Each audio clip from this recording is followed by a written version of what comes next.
Salam sama gars yi dal leen ak jàmm sama chaîne YouTube bi ci vidéo bi dama leen bëgg won astuce bi nga xam ne moo leen permettre soo leen envoyé message ngeen juum nan ngeen di def ba modifier message boobu noonu nga xam ne envoyé woon ngeen ko ba pare. Voilà vidéo bii nag defoon naa ko ci Android kii ci iPhone bii nag dama ko bëgg a def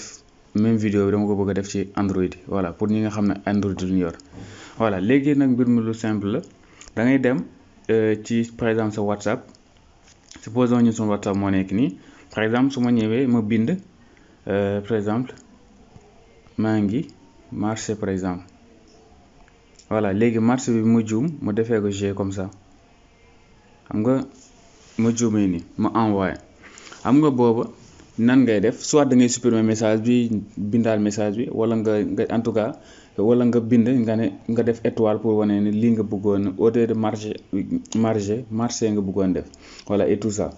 léegi nag modifier WhatsApp dafa am mise à jour bu bees boo xam ne fekkee gisagoo leen ko mën ngeen a dem def seen mise vidéo bi may def nii fekkee gisagoo leen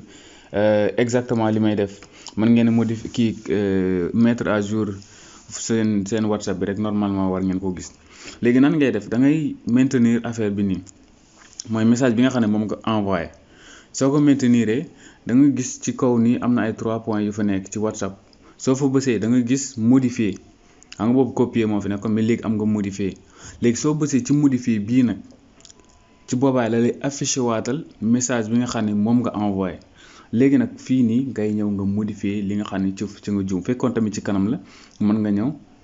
nga bind fii en tout cas fu la neex ci fii mën nga ko modifier yow yaa xool rek fi nga xam ne foofu la erreur bi nekk léegi su boobaa après soo paree nga def valider ko fii da nga gis ne mu ne la maa ngi dem marché bi modifier nañ ko midi 3 minutes voilà nii ngeen di def en tout cas su fekkee da ngeen a envoyé benn message ngeen juum nii ngeen di def pour modifier message bi envoyé waat ko sans waa ji même xam ne message original bi nga envoyé lan la woon voilà parce que modification moom lay gis li nga njëkkoon a bind moom du ko gis. waa kay jaa ngeen jëf sama gars yi ñu ngi yemal fii vidéo bi fekkee vidéo bi neex na la maa ngi ñaan ngeen abonné te partage jaa ngeen jëf.